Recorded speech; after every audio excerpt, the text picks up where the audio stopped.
Non, non, c'est bon. Donc, le cours, comme d'habitude, est à la mémoire de monsieur et de madame K1. Et voilà. Il y a de plus en plus de femmes, de moins en moins d'hommes. Qu'est-ce qui se passe? Où sont les hommes? Oui, Maurice. Ils sont partis voter. Oui, Maurice, ça fait longtemps. Comment? Ah, votre mari arrive. Très bien. Ok. Donc, on sera 4 hommes et 50 femmes. Très bien. Ok. Tant pis, hein, s'il rate. Hein. Bah, de toute façon, nos maîtres ont dit que la délivrance finale viendra par le mérite des femmes. Hein. Bah alors. Donc, on est dans les temps. voilà. Donc, il n'y a pas le choix. Alors, on est Parshat Lech Lecha, la Parshat d'Avraham. On va aujourd'hui révéler des choses très, très importantes. Oui. Oui, mais bien évidemment. Ah, comment elle s'appelle votre mère? Odette.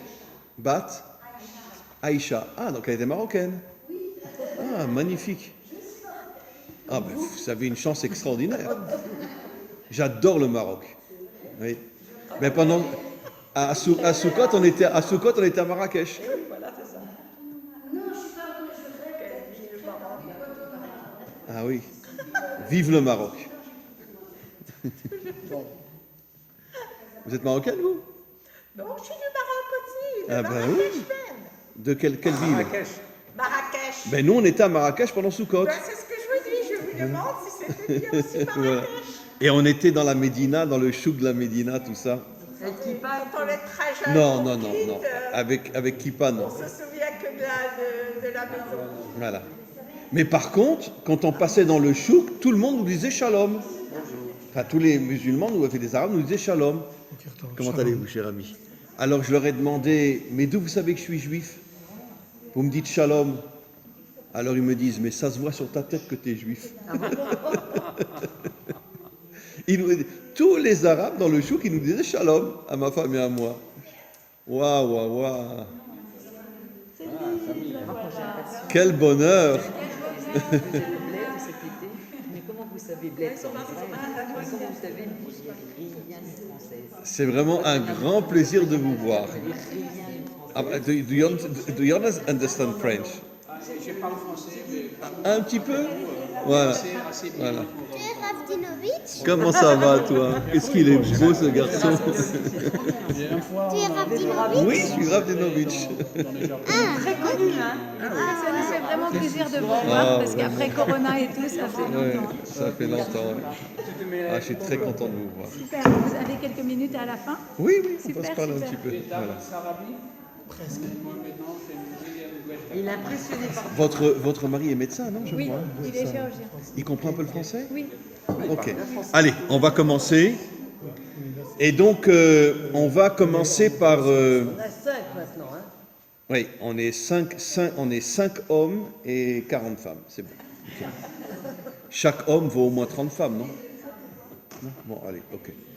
Ok, bon allez, on est sérieux et on va commencer à parler de la différence entre Noach et Abraham. Do you understand? Oui. Ok, magnifique.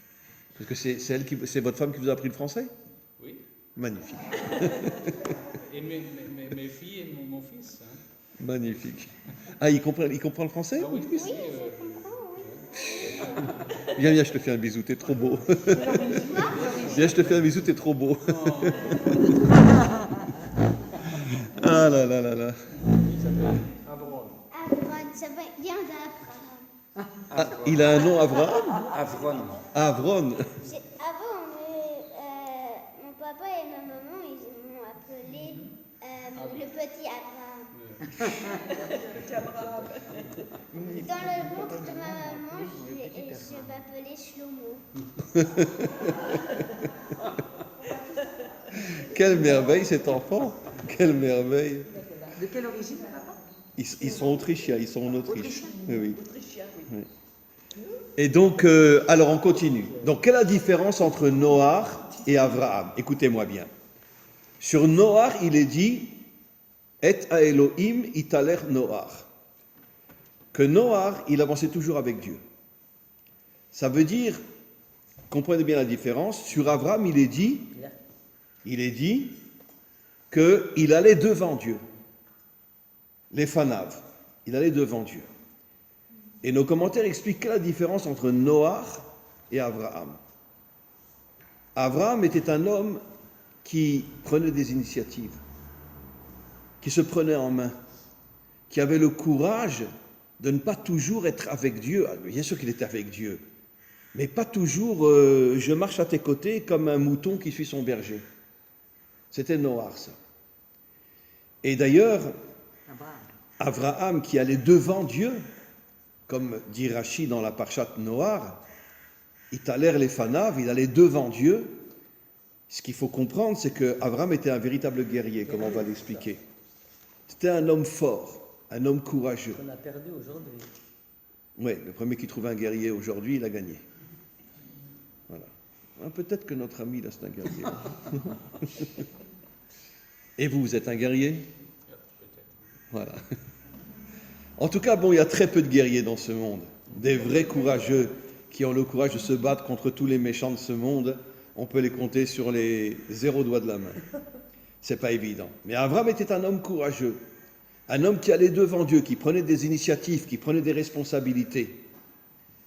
Je vais vous révéler quelque chose sur Noach. Noach a eu 3 enfants. Shem, Yafet et Ham.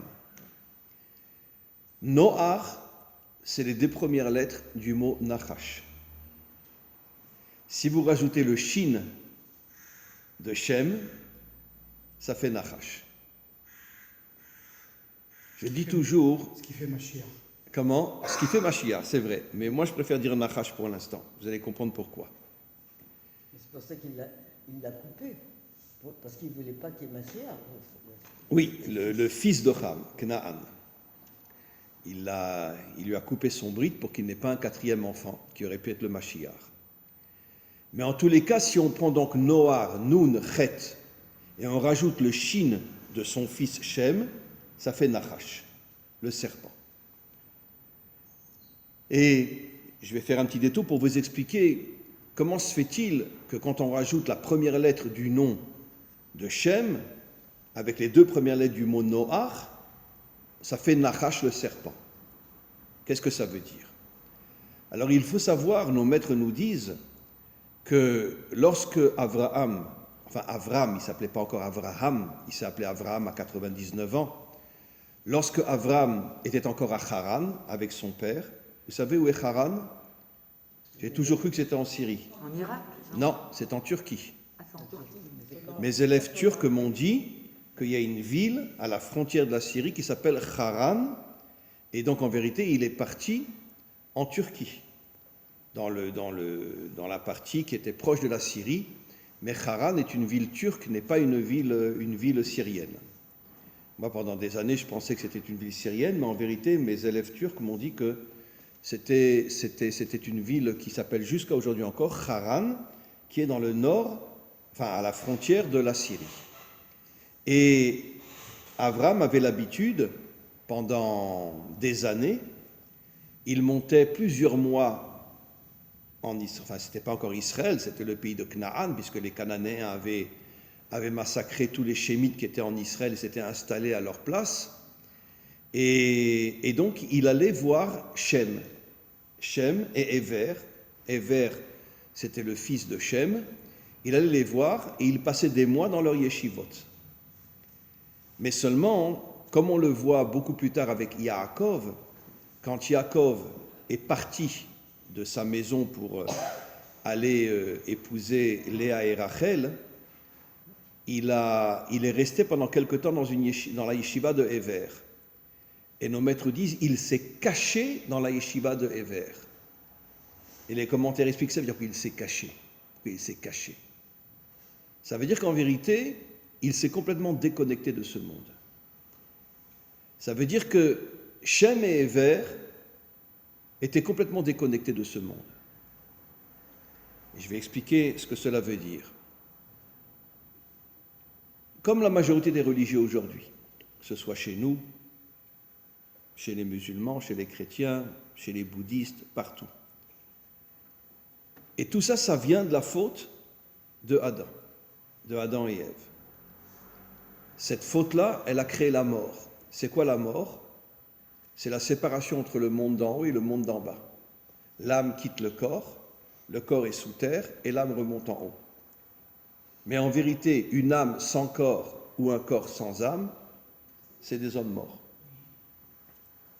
Parce que la vie, comme il est dit dans la Torah, quand Hachem a créé le corps de Adam, il a soufflé en lui Nishmat Chaim, une âme de vie, parce que la vie, c'est la connexion entre deux contraires, l'unité entre les différences, le corps et l'âme.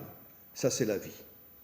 Depuis, on meurt tous, jusqu'à ce que vienne le Messie et délivrera le monde, et on retrouvera après la résurrection, etc. Mais on vit tous un certain temps, jusqu'à ce que l'âme monte en haut et le corps reste en bas. Et ça, c'est la faute de Adam et Ève. Ils ont séparé le monde d'en haut du monde d'en bas. C'est-à-dire, je parle bien sûr, il y a des exceptions dans toutes les religions. Mais très globalement, si je suis un religieux, je suis dans le ciel. Si je suis un laïc, je suis sur la terre. Et dans les deux cas, je suis mort. Parce que soit je suis une âme sans corps, soit je suis un corps sans âme, et on est mort. Avram était l'absolu contraire. On est mort. Comment ? On est mort pas au sens littéral du terme. Il y a une séparation entre l'âme et le corps. Voilà. En vérité, l'âme ne meurt pas, elle remonte en haut. Mais étant sans corps, elle est dans un état de mort. Elle attend la... Puisque la finalité du monde, c'est la résurrection. Tout le monde le dit. Les musulmans le disent, les chrétiens le disent, les juifs le disent. La résurrection où il y aura à nouveau une connexion éternelle entre l'âme et le corps. Et donc, tant qu'il n'y a pas cette connexion entre l'âme et le corps, si je suis un religieux qui suis dans le ciel, notre Père qui est aux cieux, surtout restez-y, d'accord ? C'est moi qui rajoute un surtout restez-y. Et si je suis un laïc, d'accord, je ne cherche que le plaisir immédiat, etc. Et rien d'autre ne m'intéresse. Donc je suis soit un corps sans âme, soit une âme sans corps. On est mort. Voilà.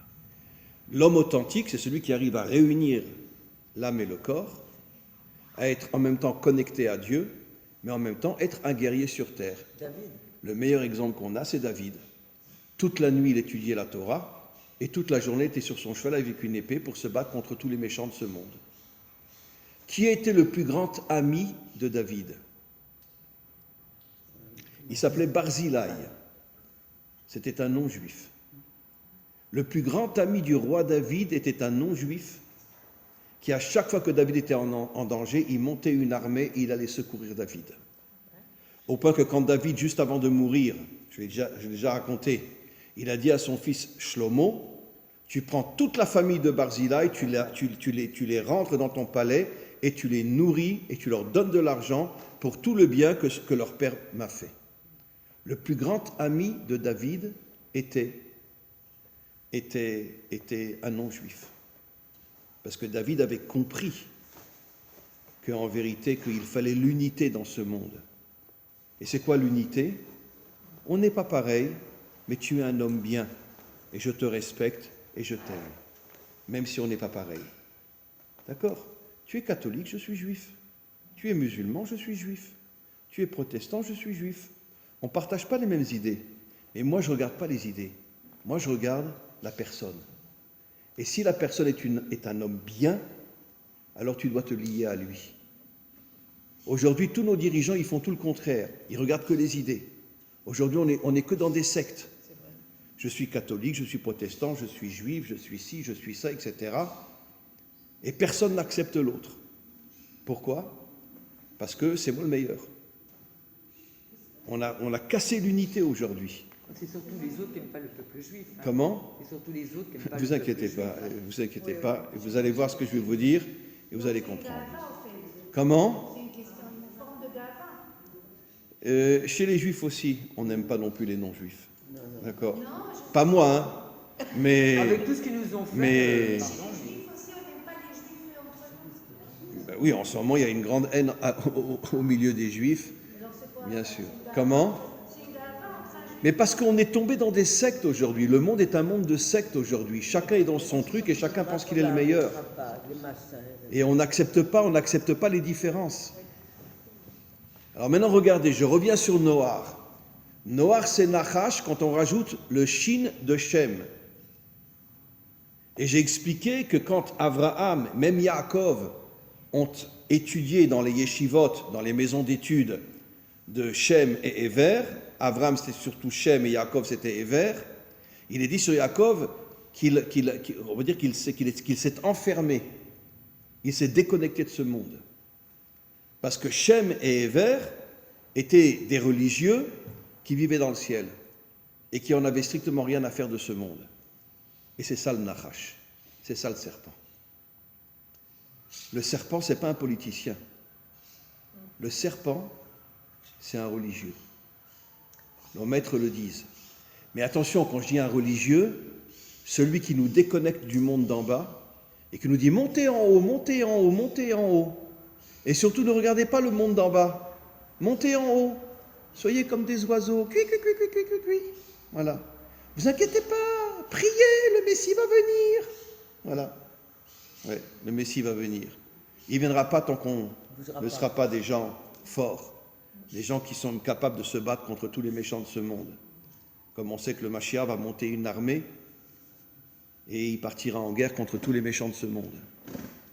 En tous les cas... Pardon. Mais Noach, lui, il n'avait rien à voir avec... à part qu'il était le père et l'arrière-arrière-grand-père de... Alors c'est pour ça qu'il est dit que It'aler im Hashem, ça veut dire qu'il était collé à sa main, et maintenant je vais vous expliquer des choses très importantes, et il n'avait aucune initiative, c'était le mouton de Dieu. La preuve. Nos maîtres disent quelque chose de terrible. Quand Hachem lui a dit « Je vais détruire le monde entier », d'accord ? Qu'est-ce qu'il a fait Noach ? Oh oui, t'as raison Hachem, t'as raison, hein. Oui, t'as raison.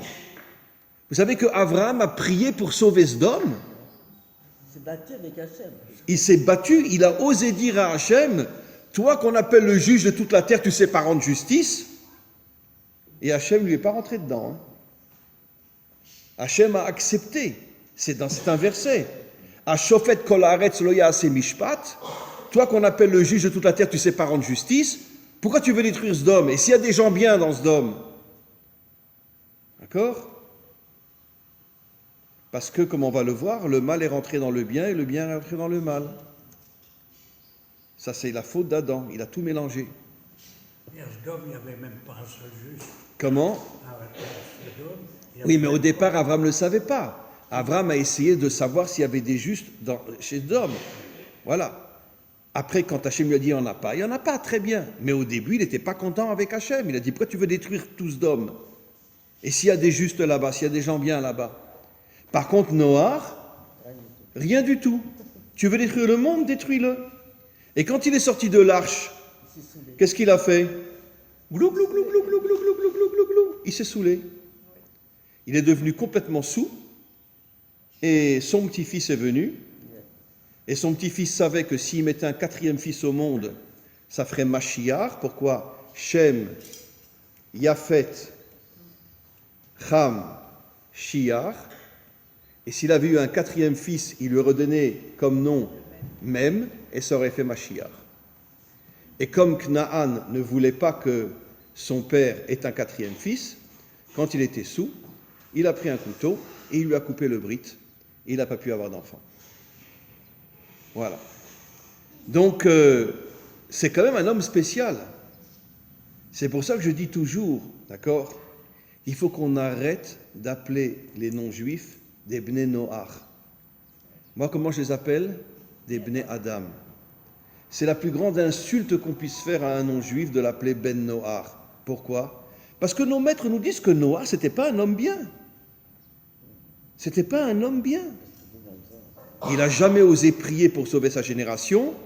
Il s'est fait une arche et il a mis toute sa famille dedans et il se foutait royalement de tous ceux qui allaient mourir. Quand il sort, il se saoule. C'est pas un homme bien. Comment on ose appeler un non-juif un Ben Noach ? C'est une véritable insulte. On doit l'appeler Ben Adam, fils d'Adam. Parce que nous, les juifs, et beaucoup de Bnei Adam dans le monde, on est tous de la même famille, on est tous des descendants d'Adam et Ève. Bien sûr. Et donc, pas toute l'humanité sont des descendants d'Adam et Ève, mais une bonne partie sont des descendants d'Adam et Ève. D'accord? Hitler n'était pas un descendant d'Adam et Ève. D'accord? Qui c'est qui peut croire une chose pareille? Mengele était un descendant d'Adam et Ève. Qui c'est qui peut croire une chose pareille? Nos maîtres disent clairement, ce sont des démons qui descendent dans ce monde, qui prennent une forme humaine, et que tout leur but, c'est de détruire le monde. Tout leur but. Si Hitler avait vécu encore quelques années, peut-être qu'il aurait détruit le monde. Il était en train de préparer les V1, les V2, pour les jeter sur l'Amérique, etc. Et il voulait détruire le monde entier. Parce que ce sont des démons qui veulent détruire ce monde. Donc, encore une fois, il faut arrêter d'appeler un non-juif un Ben Noar, il faut l'appeler Ben Adam. Et ça, c'est un véritable compliment qu'on lui fait, et pas on l'insulte en l'appelant Ben Noar. Malheureusement, tous les rabbinim d'Israël appellent les non-juifs Bnei Adam, Bnei Noar. Excusez-moi, je suis le seul qui les appelle Ben Adam. Parce que je refuse de les appeler Ben Noar, je ne veux pas les insulter, je veux les respecter, je veux l'unité, et c'est pour ça que je ne les appelle pas les Ben Noar, mais Ben Adam. Allons plus loin maintenant. Qu'est-ce qui s'est passé? Est-ce que Abraham était un juif au départ? Non, c'était un quoi? Un babylonien. Abraham est né en Babylone. C'est joli la musique. Abraham était un babylonien. Et pourquoi il était en Babylonie? Oui, Abraham était un babylonien. Il est né à Babylone. Et qui était le dirigeant de la Babylonie à cette époque-là? Nimrod. Nimrod était le dirigeant. Qu'est-ce qu'on voit? Abraham, le bien, est rentré dans le mal. D'accord? J'ai expliqué des milliers de fois, ne m'en voulez pas si je le répète encore. Vous savez que dans les années 50, en Israël, sont arrivés des centaines de fils et de filles de nazis. Quand ils ont appris ce que leurs parents avaient fait, ils sont arrivés, ils se sont installés à Migdal, juste à côté de Tibériade, ils se sont tous convertis, et jusqu'à aujourd'hui, c'est tous des juifs pratiquants. Tous des juifs pratiquants. Charidim, Datiim, etc., ils sont rentrés à l'armée, ils sont des officiers, etc. Bon, ça fait déjà maintenant 4-5 générations. Mais, quand ils ont appris ce que leurs parents ont fait, et je l'ai déjà dit, je sais, je me répète, excusez-moi, mais pour moi c'est tellement fort ce que je dis, et il y avait le fils de l'officier qu'on appelle l'officier des têtes de mort. Je l'ai déjà expliqué, c'était le chef des nazis têtes de mort, qui, eux, avaient pour mission de rentrer dans tous les ghettos d'Europe de l'Est, de prendre tous les juifs, leur faire creuser un trou et de les assassiner. Son fils avait 10-11 ans pendant la Shoah, il ne savait pas ce que son père faisait. Mais quand il a grandi, il a entendu ce que son père avait fait. Sans dire au revoir à ses parents, il est parti à Montréal. De Montréal, il a rencontré beaucoup de juifs là-bas, il a décidé de se convertir. Il est venu en Israël, il s'est converti en Israël, et c'est devenu un grand rabbin à Beit Vegan.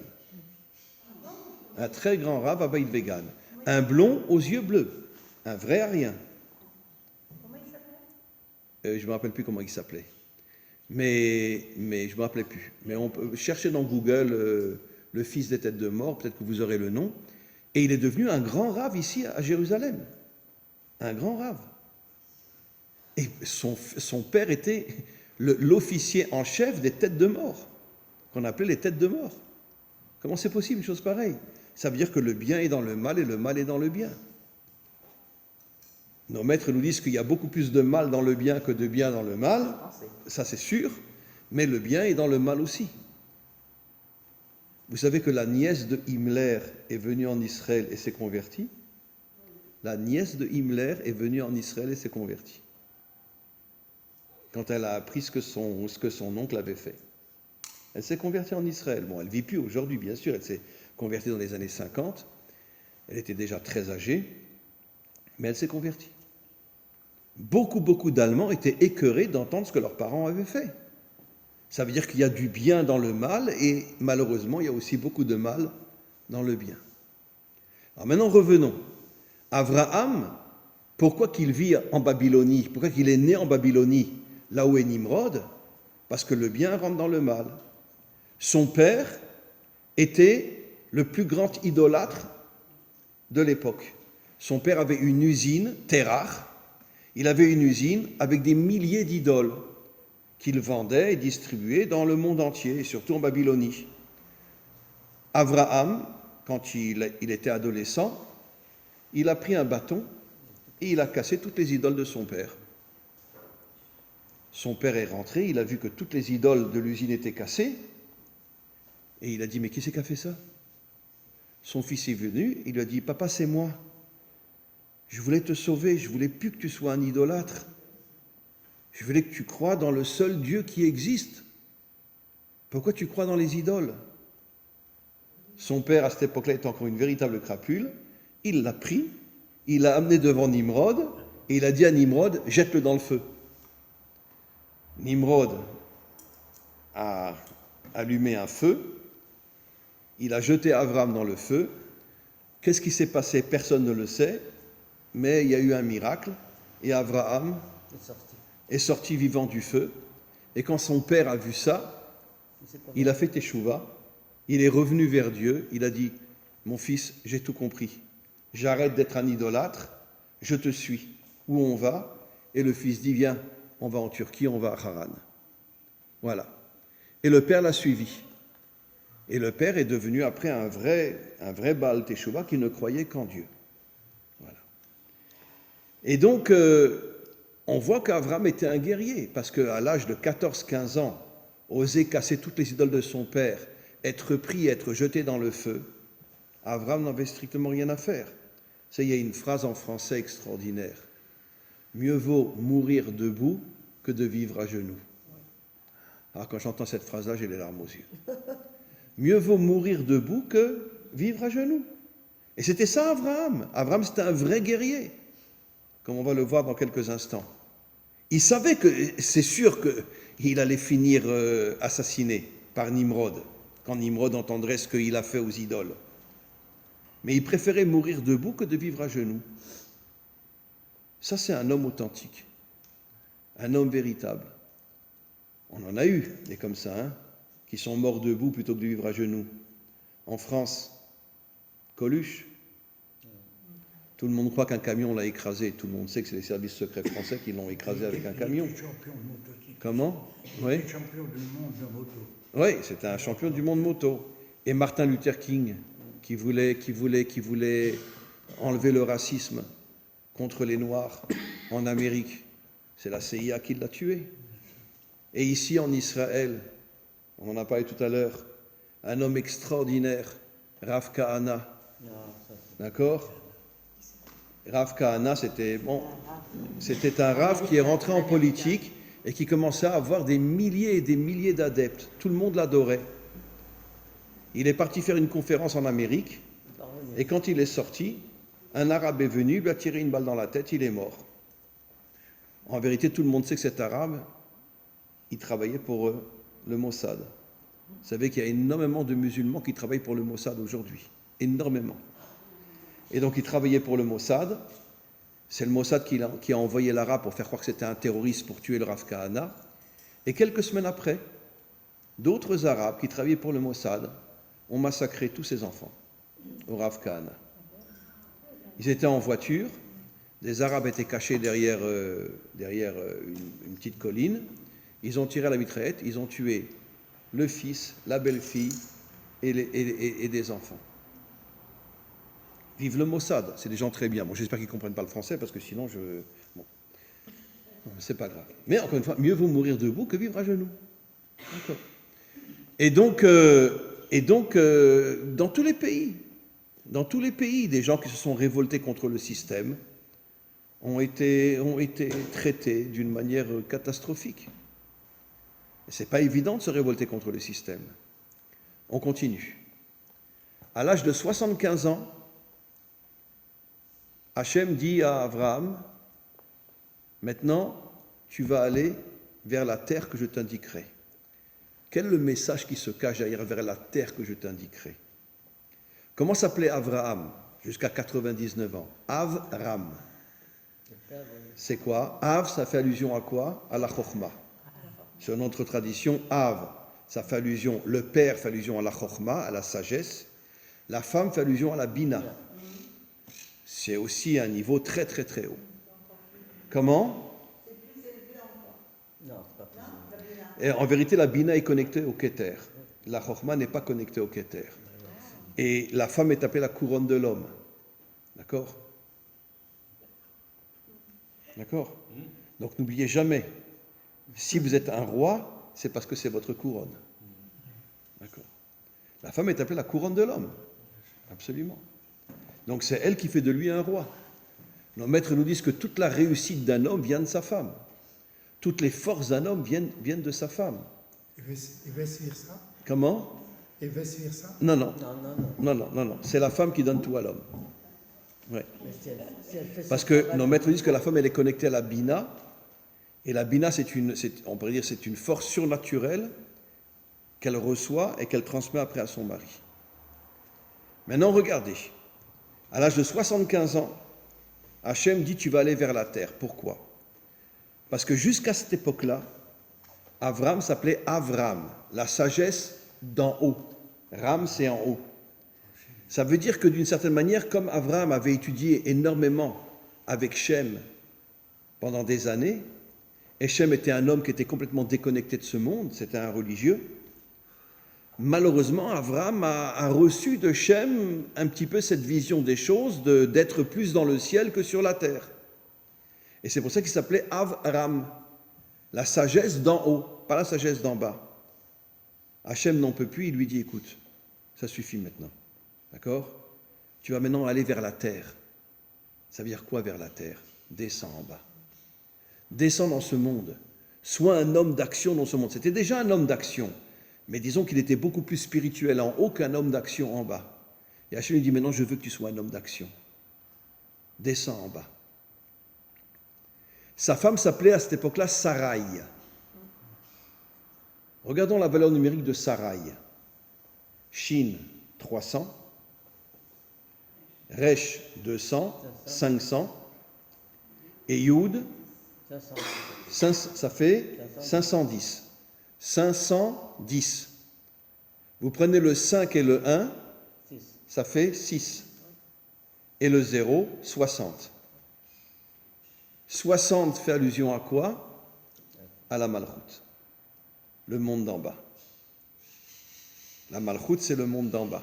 Comme on le sait, je l'ai déjà dit 1000 fois, nos maîtres nous disent que tout le désir de Dieu, c'est de se dévoiler dans le monde d'en bas et de ne pas rester coincé dans le monde d'en haut. D'accord? Comme il est dit en hébreu, Nitava, Akadosh Brou, Liotlo Dira, Batartonim, Dieu veut se dévoiler dans le monde d'en bas et ne veut pas rester coincé dans le monde d'en haut. Et donc la Malchut fait allusion au monde d'en bas. Sarai fait allusion à la Malchut, le monde d'en bas. On sait que nos maîtres nous disent que toutes les femmes représentent le monde d'en bas. C'est une insulte ou c'est bien? Ben oui. Puisque Dieu veut se dévoiler dans le monde d'en bas, et que nos maîtres nous disent que par le mérite des femmes viendra la délivrance finale, donc automatiquement, une femme est beaucoup plus grande que l'homme. Et regardez le mot Avram. Avram, ça fait 243. 243, 2 et 4, 6, plus 3, 9. 9, c'est l'avant-dernier attribut divin, le Yesod, la pureté sexuelle. Avram était un homme, le Yesod est juste avant la Malchut. Avram était un homme qui était très propre sur le plan sexuel, il ne trompait jamais sa femme. Elle est dans le monde d'en bas, lui il est juste au-dessus, Yesod, Malchut. Et c'est quoi Yesod, Malchut? Yesod, la pureté sexuelle, la femme, la Malchut. Ça veut dire qu'ils avaient en vérité une union ensemble extraordinaire. C'est pour ça que quand ils sont descendus en Égypte, Hachem a protégé Sarah quand Pharaon l'a capturée et il voulait aller avec elle. Hachem l'a protégée. Il a envoyé des maladies sur toute la famille de Pharaon et c'est comme ça qu'elle a pu après s'échapper. Une pistule, je dis. Comment? Il y a un nom, une pistule, je ne me rappelle plus du nom. Exactement, on ne trouve pas dans le dictionnaire. Il lui a envoyé une espèce de pistule. Oui, oui, absolument. Il a envoyé des maladies pour que Sarai, elle s'appelait encore Sarai à cette époque-là, que Sarai soit sauvée. Maintenant, regardez bien. Quel est le premier endroit où Abraham s'est arrêté en Israël? Bon, c'était encore la terre de Canaan. Shrem. Les auberges arsanières. Shrem. Maintenant, regardez Shrem. Shrem, je joue beaucoup avec les. Vous savez qu'en hébreu, chaque lettre a une valeur numérique. Shrem, Shin, Chaf Mem 60, d'accord? 360. 360, 3 et 6, 9, 90. 90 c'est la valeur de quoi? Tzadik. Pourquoi Abraham s'est arrêté à Shrem? Parce qu'il voulait renforcer la dimension de tzaddik qu'il avait en lui. C'est quoi le tzaddik? Qui est appelé tzaddik dans toute la Torah? Yosef at-tzaddik. Pourquoi Yosef est appelé Yosef at-tzaddik? Parce que c'était un homme d'une beauté inimaginable. Toutes les filles lui couraient derrière et il n'est jamais tombé. Il n'est jamais tombé. Et c'est pour ça qu'on l'appelle tzaddik. Pourquoi? Parce qu'il protégeait son brit, il protégeait sa pureté sexuelle et il n'a jamais accepté de tomber avec une femme. Et pourtant, nos maîtres nous disent que quand il est devenu le vice-président de l'Égypte, il avait 30 ans, imaginez-vous la beauté de cet homme-là, d'accord? Et toi, tu es plus beau que Yosef. Toi, tu es plus beau que Yosef. Alors fais attention à toi. Hein. Mais tu es plus beau que Yosef. C'est vrai que vous avez un fils magnifique. Tu es plus beau que Yosef. Mais c'était un homme d'une beauté inimaginable. Nos maîtres nous disent qu'à chaque fois qu'il sortait dans la rue, toutes les filles égyptiennes lui jetaient de l'argent et lui disaient « Viens chez moi, viens chez moi, viens chez moi ». Tellement elles tombaient devant sa beauté. Il n'est jamais tombé une seule fois. C'est pour ça qu'on l'appelle tzaddik, qui fait allusion au yesod, qui fait allusion au brit. Et donc, Abraham s'est arrêté à Shrem pour se renforcer sur le plan sexuel, de ne jamais tomber, et pour être lié avec la malchoute, avec le monde d'en bas. Et Abraham a commencé à comprendre à l'âge de 75 ans que finalement que tout le travail d'un homme authentique, c'est pas de rester en haut, c'est de descendre dans le monde d'en bas et de... Voilà. Comme je dis toujours, vous avez le droit de me jeter une pierre. Hein. Mais quand le Mashiach viendra, la première chose qu'il fera, vous savez c'est quoi? Il fermera les églises, les synagogues et les mosquées. Pourquoi? Parce que le Mashiach dira à l'humanité tout entière, arrêtez de vous réfugier dans ces lieux-là. Dieu n'y est pas. Où est Dieu? Là où un homme travaille d'une manière propre, un homme droit, un homme juste, c'est là-bas que Dieu se trouve. Parce que Dieu veut se dévoiler dans le monde d'en bas. Il ne veut pas se dévoiler dans une synagogue, dans une église ou dans une mosquée. Il veut être dans le monde d'en bas. Vous savez que chez nous, jusqu'à la destruction du deuxième temple, donc pendant pratiquement plusieurs millénaires, il n'y avait aucune synagogue en Israël. Les gens, quand ils priaient, bon, ils étaient pratiquement tous cultivateurs à cette époque-là, arrivait l'heure du matin ou l'heure de l'après-midi ou l'heure du soir, ils se réunissaient sur leur champ et ils priaient. Il n'y avait pas de synagogue. Les synagogues ont commencé à exister dans le dernier exil qui est l'exil de Rome. Comment? On n'avait plus de temple, c'est vrai. C'est vrai. C'est vrai. Mais encore une fois, je veux dire, il faut comprendre qu'on se trompe complètement quand on rentre dans une synagogue. Comment? Le temple, Mishkan, c'est le temple. N'oublions pas que le troisième temple sera le temple universel pour l'humanité tout entière.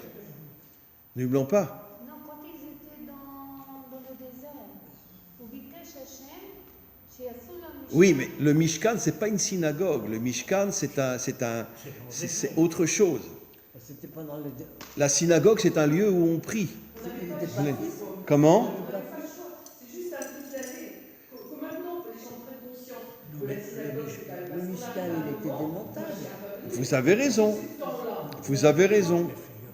Mais à l'époque du Mashiach, en vérité, Dieu se dévoilera dans le monde matériel, pas dans les synagogues ou dans les autres endroits. Parce que c'est une fuite en vérité.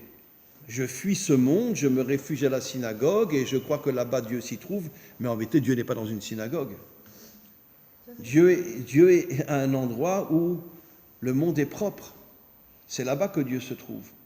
J'ai souvent raconté cette histoire, mais je ne vous dirai pas le nom de la personne. Mais Mishkan, c'est non-lieu. comment? Mishkan, c'est non-lieu, donc il n'y a pas de synagogue. Oui, non, mais absolument. Le temple n'a rien à voir avec une synagogue. Figuration, maintenant. Bien sûr, absolument. Il y a, je ne vous dirai pas le nom de la personne, parce que beaucoup le connaîtront si je dis son nom, mais il y a de nombreuses années, j'ai comment on appelle ça, comment on dit un adlan en français? Un agent immobilier. Un agent immobilier qui vient me voir et qui me dit, Rav, j'ai une question à vous demander.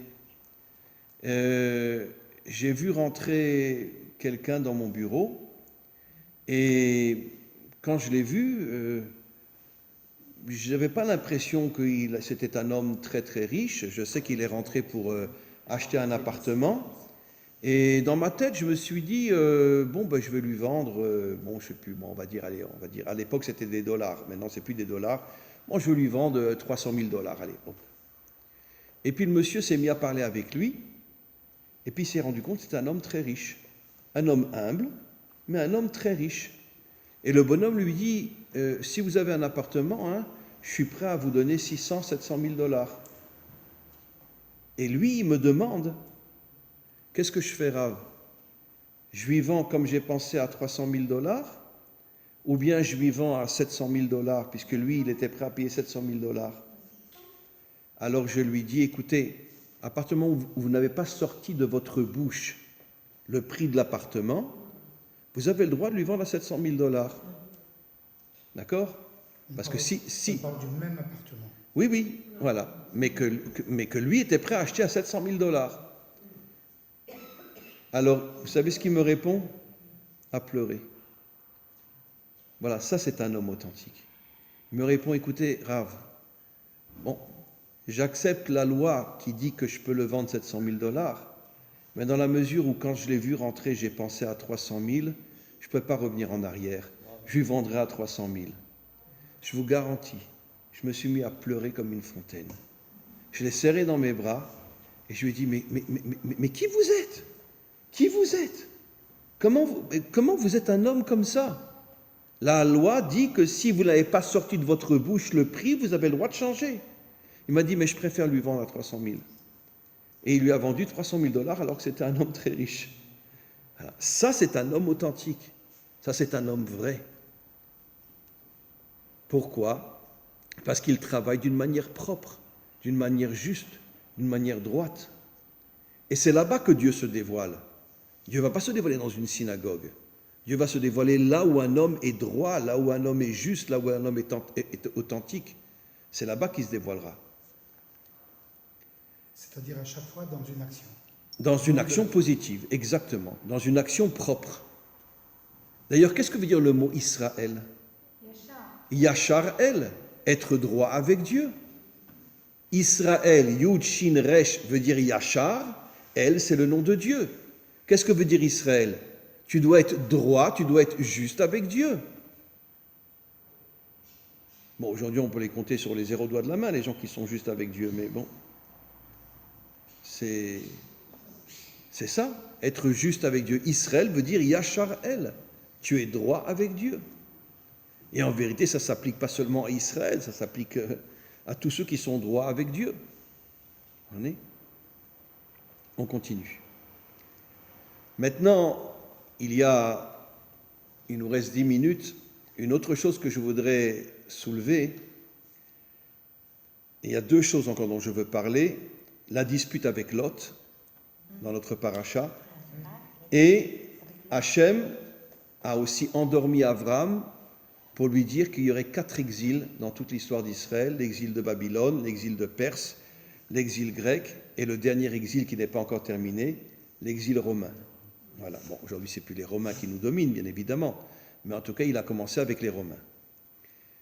Et c'est dans notre paracha, vous verrez, il y a 4 noms, enfin, il est tombé l'obscurité, etc. sur lui, 4 noms qui font allusion aux 4 exils d'Israël. Mais revenons maintenant sur Lot. Vous savez que Lot, c'est le même mot que Adam. Lot, c'est 45. Adam, c'est 45. Lot, Lamed, Vav, 36, Tête, 36 et 9, 45. Lot porte le nom de Adam. Mais Lot, en hébreu biblique, ça veut dire aussi voile. Un voile. Ça veut dire qu'en vérité, le mauvais côté de Adam était descendu dans Lot. Mais c'est quand même absolument incroyable. Le Mashiach, il vient de qui? De Lot. Comment c'est possible que le mauvais côté de Adam, c'est pour ça que Lot veut dire le voile, bien que ça a la même valeur numérique que Adam, et pourtant, malheureusement, il a couché avec ses 2 filles quand il est sorti de Sodome, et c'est avec la plus grande qui a créé le peuple de Moab. Ruth s'est convertie, elle a donné naissance à David, enfin son arrière-petit-fils David, et le Mashiach sort de Ruth. Ruth qui est une convertie qui vient du peuple le plus antisémite qu'il y avait sur terre. Les Moabites détestaient les Juifs. Ils étaient constamment en guerre avec nous. Et Ruth était la fille du roi de Moab, le roi de Églon, le roi de Moab. Comment c'est possible? Eh bien, c'est comme j'ai expliqué. Dans le mal se trouve du bien. Et Ruth était une femme extraordinaire, qui était une femme bien. Elle a décidé de se convertir. Et elle est devenue, ce que nos maîtres disent, la matrice de la délivrance finale. La matrice de la délivrance finale. Le Mashiach est un descendant de Ruth. Ce qui veut dire que Ruth vient de Lot, de l'union entre un père et ses filles, un inceste. Qu'est-ce que cela veut dire? Alors tout à l'heure, vous avez dit quelque chose de très très juste. La valeur numérique de Mashiach est la même valeur numérique que le mot Nachash, serpent. Et nos maîtres nous disent qu'en vérité que le Mashiach arrivera à faire teshuva, à ramener le serpent à Dieu. Pourquoi? Nos maîtres nous disent que ce monde, notre monde a été créé pour la teshuva, a été créé pour le retour vers Dieu. Mais ça veut dire quoi le retour vers Dieu? Tu ne peux pas revenir vers Dieu si tu n'es pas tombé. Tous nos plus grands maîtres sont tombés. Bon, des fois on ne comprend pas. Moshe, au lieu de parler au rocher, il l'a frappé. À cause de ça, il n'a pas pu rentrer en Israël. David a été avec Bathsheba. Elle était divorcée, parce que David avait institué que tout homme qui part à la guerre doit donner un acte de divorce à sa femme. Mais d'un autre côté, sur le plan moral, elle attendait le retour de son mari. Donc, quand même, il a été Et il a été avec elle. Comment? il a aidé à le faire tuer aussi. Oui, il a été avec elle. Elle n'était plus mariée, puisqu'elle avait reçu l'acte de divorce. Mais sur le plan moral, elle attendait le retour de son mari. Donc, David a quand même fait une faute terrible d'aller avec une femme qui, même si elle était divorcée, attendait le retour de son mari. Sur le plan moral, c'était une faute très très grave. D'accord? Enfin, il ne l'a pas violée quand même. Non, Alors, non. mais c'est vrai. En vérité, on ne sait pas trop ce qui s'est passé. On ne sait pas trop ce qui s'est passé. Est-ce qu'elle s'est laissée faire parce qu'elle n'avait pas le choix? Je pense qu'un viol, non. Mais qu'elle était vraiment consentante, je ne pense pas. Je ne pense pas qu'elle était vraiment consentante. Elle n'avait pas le choix parce que c'était le roi d'Israël. Mais d'un autre côté, je ne pense pas qu'elle était 100% consentante. Le plus beau, c'est que Shlomo est venu de Bathsheba. Oui. Et non pas de... Et du Mashiach, et le Mashiach aussi. Le Mashiach sort de Bathsheba aussi. Voilà. Et bon, tout remonte à Ruth, qui était une Moabite. Mais c'est vrai que David avait 18 femmes, dont des femmes extraordinaires, Abigail, etc. Et Abigail, c'était, on ne peut même pas parler comment elle était.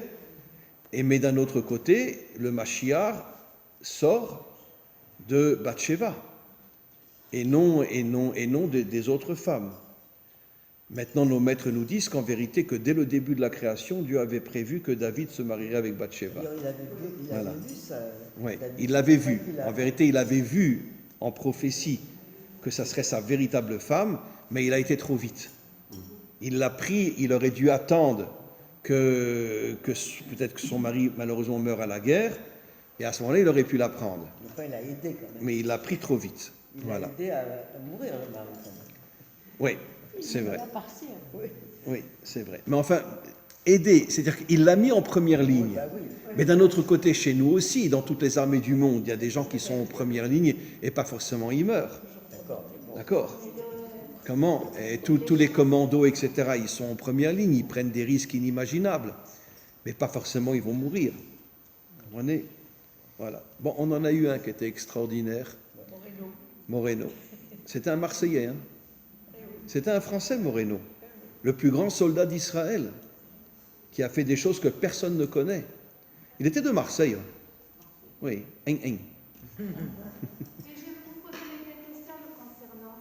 C'est-à-dire il s'est marié avec une femme musulmane, il a eu des enfants avec elle. Qui? Moreno? Sa femme était musulmane? Il s'est marié avec une femme musulmane. Mais qui est convertie?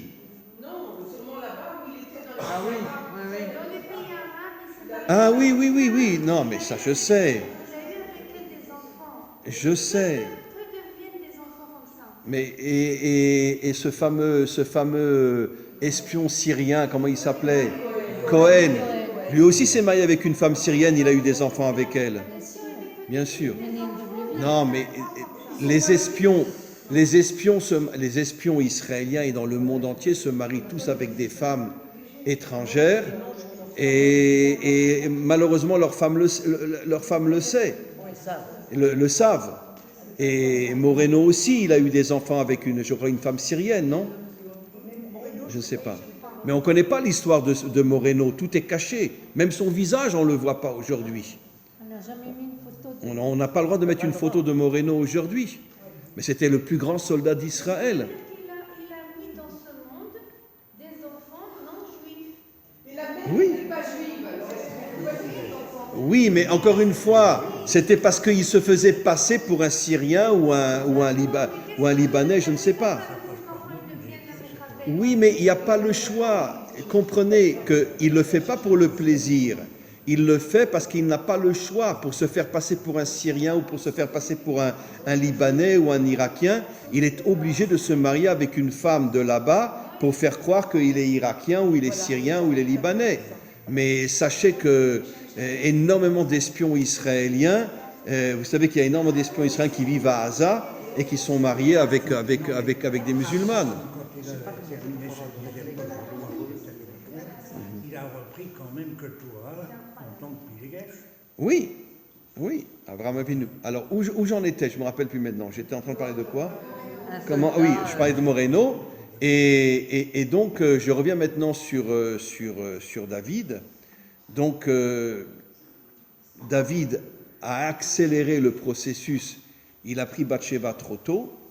Mais d'un autre côté, c'est malgré tout après la mort de son mari, il est mort au combat, ils se sont mariés et le Mashiach sort de Bathsheba. Et pourquoi de Bathsheba? La fille du Seth. Et c'est quoi le Seth? La 7e sphira, c'est la Malchut. La Malchut, le dévoilement de Dieu comme roi de ce monde. Voilà. C'est pour ça qu'elle s'appelle Bathsheba, la fille du chiffre 7. Et le chiffre 7 fait allusion à la Malchut, qui est le dévoilement de la Malchut de Dieu dans ce monde au moment de la délivrance finale. Voilà. Alors maintenant, je voudrais juste terminer, il nous reste quelques minutes, avec l'histoire des 4 exils d'Israël.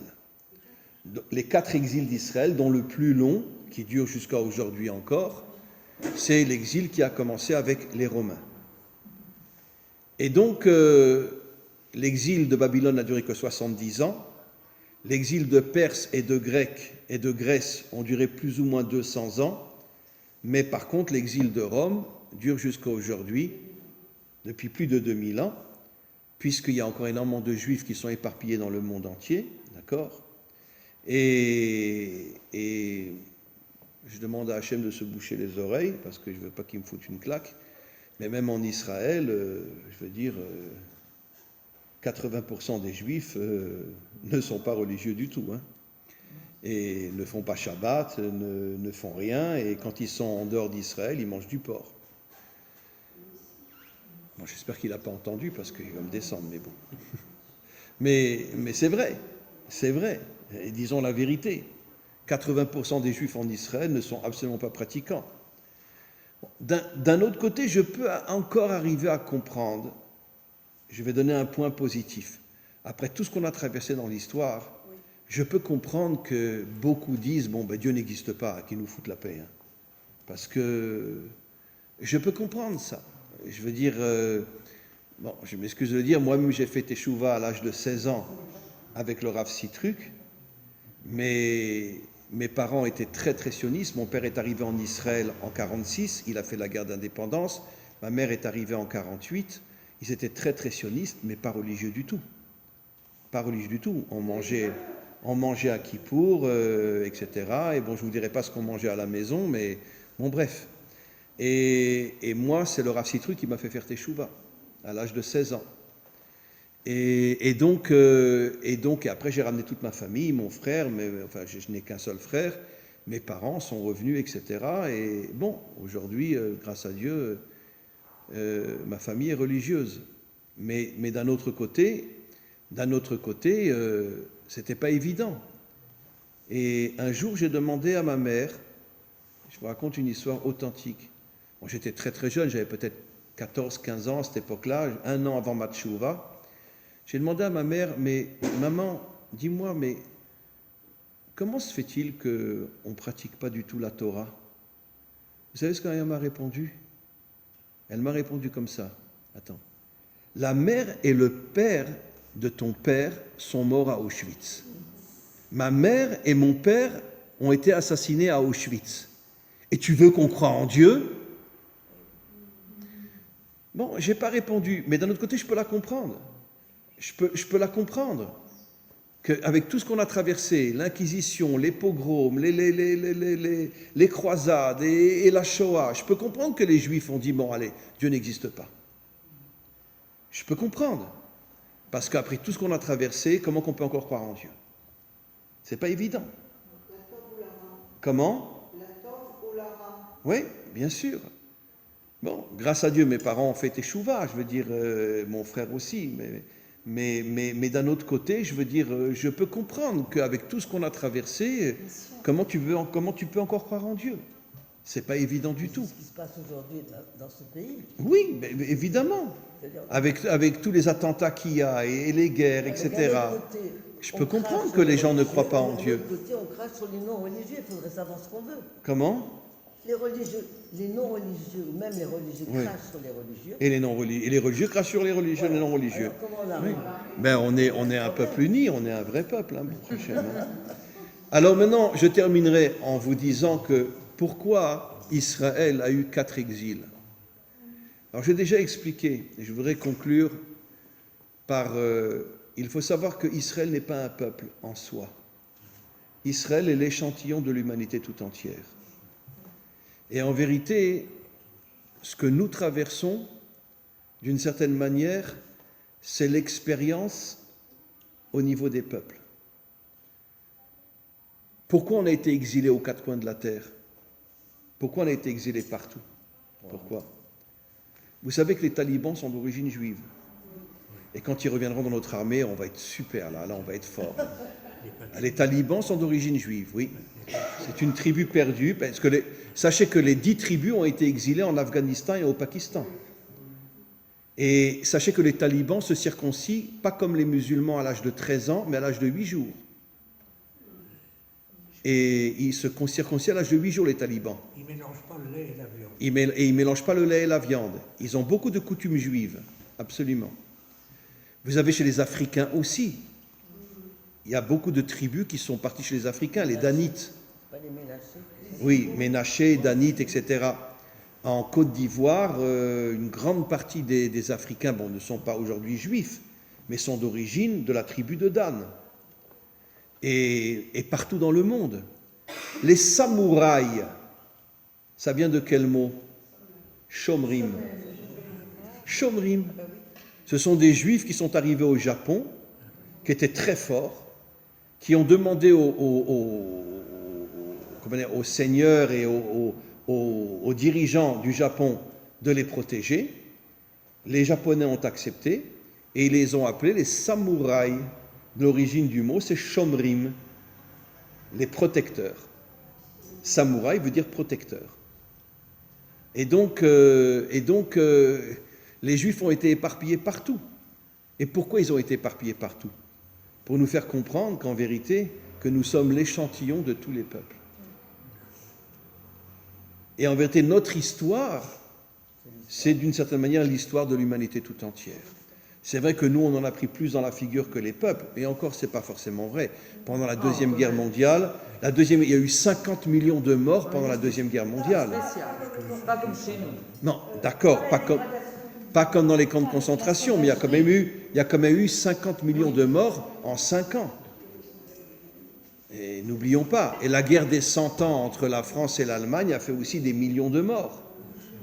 Et donc, il y a eu énormément de guerres, il y a eu énormément de choses. Les nations aussi ont énormément souffert. Mais, bon, c'est vrai, peut-être les Juifs plus, parce que nous, on est l'échantillon des nations.